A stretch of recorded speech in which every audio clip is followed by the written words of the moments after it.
नमस्कार साथियों, स्वागत है आपका हमारे YouTube चैनल में। आप छत्तीसगढ़ की किस जगह से हमारे समाचार सुन रहे हैं, कृपया कमेंट बॉक्स में लिखकर हमें जरूर बताएं। रायपुर से प्रस्तुत हैं छत्तीसगढ़ के प्रादेशिक समाचार। समाचारों के साथ में रजनी शुक्ला। पहले मुख्य समाचार। नारायणपुर दंतेवाड़ा बस्तर जिले की सीमा पर हुई मुठभेड़ में 7 माओवादी मारे गए। भारी मात्रा में हथियार बरामद। मुख्य निर्वाचन पदाधिकारी ने कल राजनांदगांव और दुर्ग में बनाए गए स्ट्रांग रूम और मतगणना कक्ष का किया निरीक्षण। कथित कोयला घोटाला मामले में निलंबित आईएएस रानू साहू और सौम्या चौरसिया को रायपुर की विशेष अदालत ने 4 दिन की रिमांड पर ईओडब्ल्यू को सौंपा और बुद्ध पूर्णिमा कल छत्तीसगढ़ सहित देश भर में मनाई गई। अब समाचार विस्तार से। नारायणपुर दंतेवाड़ा बस्तर जिले की सीमा पर कल हुई मुठभेड़ में 7 वर्दीधारी माओवादी मारे गए हैं, जिनका शव बरामद कर लिया गया है। बस्तर रेंज के डीआईजी कमलोचन कश्यप और दंतेवाड़ा के पुलिस अधीक्षक गौरव राय ने घटना की पुष्टि करते हुए बताया कि यह मुठभेड़ नारायणपुर और दंतेवाड़ा की सीमा पर हुई है। उन्होंने बताया कि अबूझमाड़ के जंगल में माओवादियों की मौजूदगी की सूचना मिलने पर district reserve guard DRG, Bastar fighters और स्पेशल टास्क फोर्स एसटीएफ की संयुक्त टीम तलाशी अभियान पर निकली थी। इस दौरान नारायणपुर दंतेवाड़ा की सीमा से लगे अबूझमाड़ के जंगल में पहले से घात लगाकर बैठे माओवादियों ने जवानों पर फायरिंग शुरू कर दी। जवानों द्वारा की गई जवाबी कार्रवाई में 7 माओवादी मारे गए। वहीं सुरक्षा बलों ने मुठभेड़ में कई माओवादियों के घायल होने का दावा किया है। घटनास्थल से भारी मात्रा में हथियार और माओवादी सामग्रियां बरामद की गई हैं। राज्य की मुख्य निर्वाचन पदाधिकारी रीना बाबा साहेब कंगाले ने कल राजनांदगांव के बसंतपुर स्थित Chhattisgarh state warehouse corporation कृषि उपज मंडी और दुर्ग के शंकराचार्य इंजीनियरिंग कॉलेज में बनाए गए स्ट्रांग रूम और मतगणना कक्ष का निरीक्षण किया।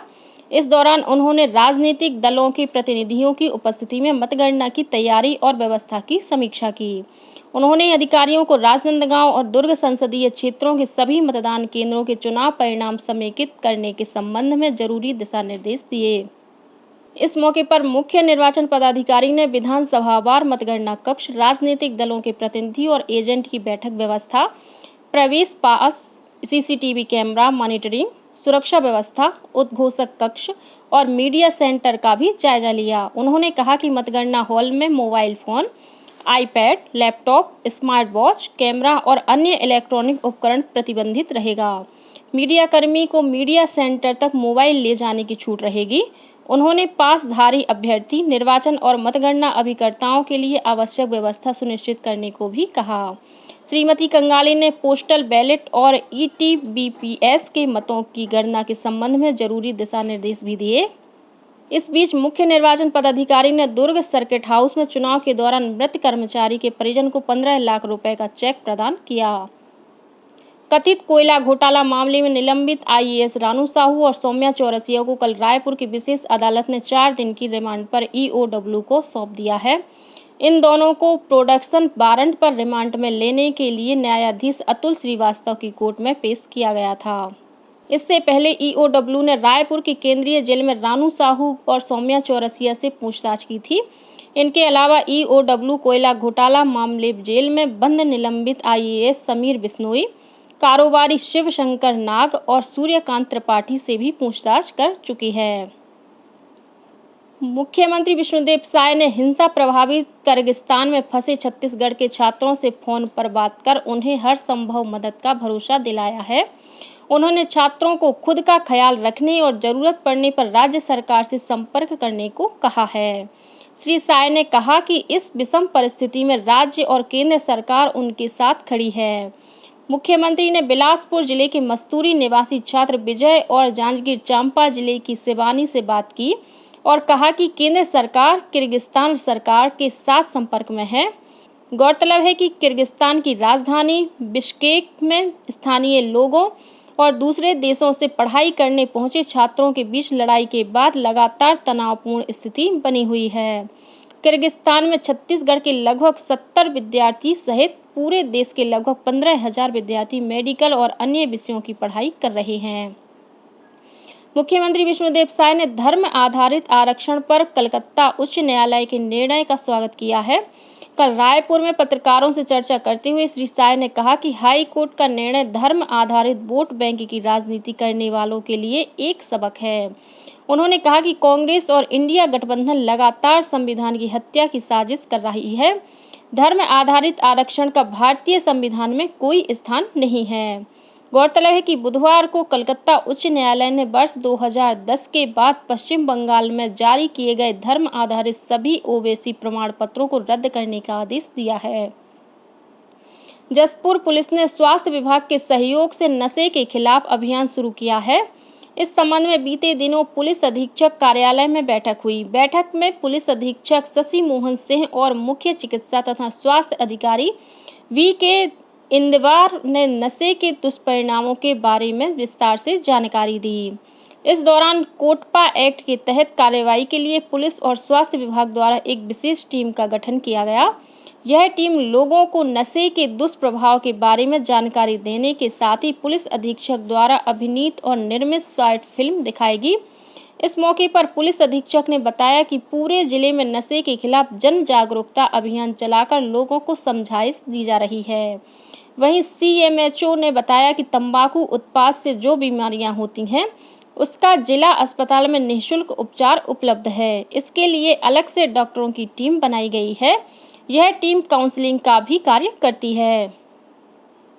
शीघ्र लेखन और मुद्र लेखन कंप्यूटर कौशल परिषद लोक शिक्षण संचालनालय छत्तीसगढ़ द्वारा हिंदी और अंग्रेजी कंप्यूटर मुद्र लेखन की कौशल परीक्षा अपरिहार्य कारणों से स्थगित कर दी गई है।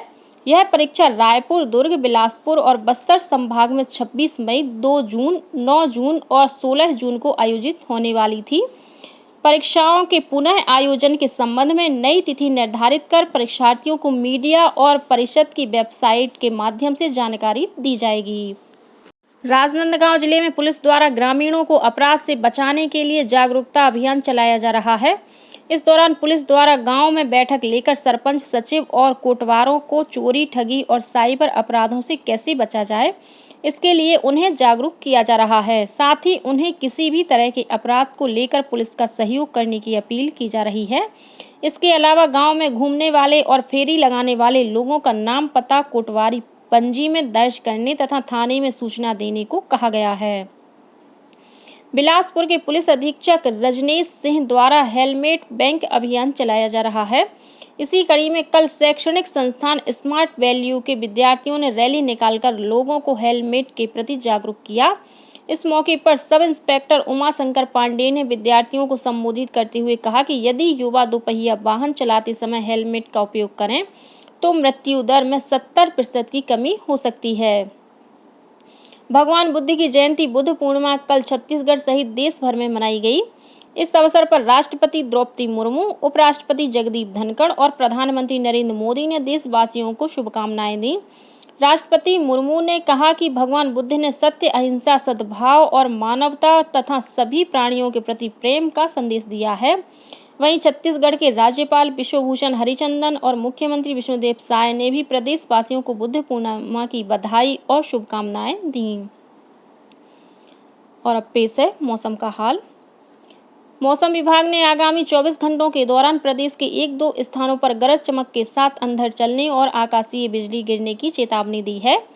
मौसम विभाग से मिली जानकारी के अनुसार उत्तर पश्चिम राजस्थान से झारखंड तक एक द्रोणिका बनी हुई है। साथ ही पश्चिम बिहार के ऊपर एक चक्रीय चक्रवात बना हुआ है, जिसके कारण प्रदेश में नमी युक्त हवा आ रही है।